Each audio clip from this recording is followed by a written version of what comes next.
अब तक का आगाज अहम तरीन खबर के साथ। मरकजी काबीना का इजलास अब से थोड़ी देर पहले खत्म हुआ है और इस इजलास में कई अहम तरीन फैसले लिए गए मुल्क भर के अंदर, जिनमें जम्मू कश्मीर भी शामिल है। पावर प्रोजेक्टों को लेकर एक मखसूस रकम सरकार की जानिब से देने का ऐलान किया गया है, मंजूरी दे दी गई है। पावर प्रोजेक्टों के लिए 12,461 करोड़ रुपए सरकार की जानिब से मंजूर कर दिए गए हैं और इसके अलावा यह भी कहा गया कि आइंदा 8 वर्षों के दौरान इन प्रोजेक्ट्स पर 31,350 करोड़ रुपए या इतनी रकम सरकार खर्च करेगी। इतना ही नहीं, सरकार ने इस सिलसिले में एक बड़ा फैसला यह भी लिया कि 62,500 किलोमीटर सड़कों की तामीर को यकीनी बनाएंगे, मंजूरी दी गई है और 12,461 करोड़ रुपए के अखराजात को मंजूरी दी गई ताकि अगले 8 सालों में लागू होने वाले 31,350 मेगावाट हाइड्रो पावर प्रोजेक्टों की तरक्की में मदद की जा सके। वज़ीर-ए-आज़म मोदी की सदारत में होने वाले मरकजी काबीना के इजलास में बिजली की वजारत की एक तजवीज़ थी, उसको मंजूरी दे दी गई और सरकार के मुताबिक हाइड्रो इलेक्ट्रिक प्रोजेक्ट्स यानी HEP के लिए बुनियादी ढांचे को फाल करने की लागत, जिस पर बजट सपोर्ट की स्कीम में तरमीम के लिए कुल 12,461 करोड़ रुपए एक तखमीने के मुताबिक लागत आएगी।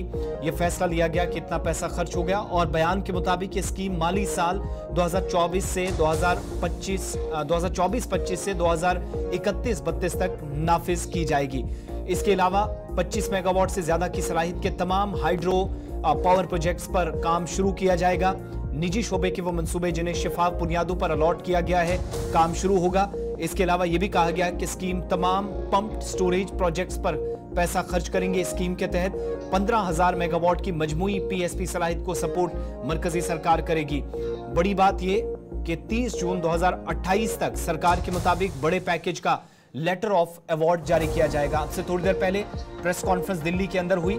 मरकजी वजीर अश्विनी वैष्णव जब ब्रीफिंग दे रहे थे तो उन्होंने सड़कों के साथ साथ सबसे पहली जो नजर डाली वो जम्मू कश्मीर के अंदर होने वाले इन पावर प्रोजेक्ट्स या पूरे मुल्क के अंदर जो पावर प्रोजेक्ट्स हैं जो इन पर पैसा खर्च होगा।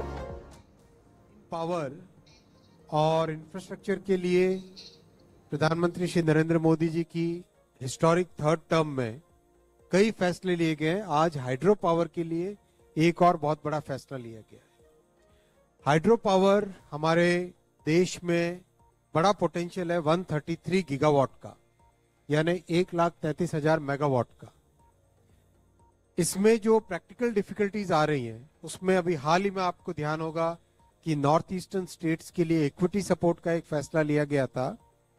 आज पूरे देश भर में हाइड्रो पावर के लिए जो इनेबलिंग इंफ्रास्ट्रक्चर चाहिए होता है, कोई रोड की कनेक्टिविटी हो, रेलवे साइडिंग की जरूरत हो, कहीं पर ट्रांसमिशन लाइंस की जरूरत हो, केबल्स की जरूरत हो, कहीं पे कम्युनिकेशन नेटवर्क की जरूरत हो, उन सबको सपोर्ट करने के लिए 31,350 मेगावाट को इनेबल करने के लिए आज एक बड़ा कार्यक्रम एक अप्रूव हुआ है, जिसमें 12,461 करोड़ रुपीस का आउटले है। 12,461 करोड़ रुपीस का आउटले है।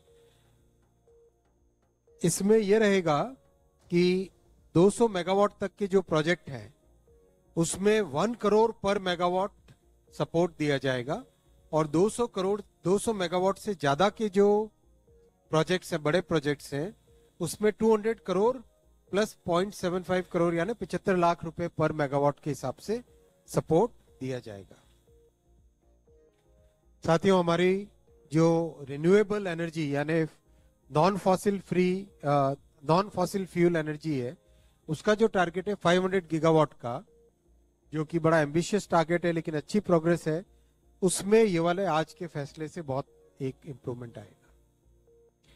नेक्स्ट बहुत बड़ा फैसला लिया गया है पॉल्यूशन से बचने के लिए और सस्टेनेबल डेवलपमेंट के लिए PME ड्राइव 10,900 करोड़ रुपीस का ये प्रोग्राम है। आप सब जानते हैं कि फेम 1 और फेम 2 अच्छे सक्सेसफुल कार्यक्रम रहे थे। 16 लाख से ज्यादा 16 लाख से ज्यादा इलेक्ट्रिकल व्हीकल सपोर्ट हुए हैं फेम 1 और फेम 2 में। इन दोनों कार्यक्रमों से जो सीखने को मिला, जो अनुभव आया,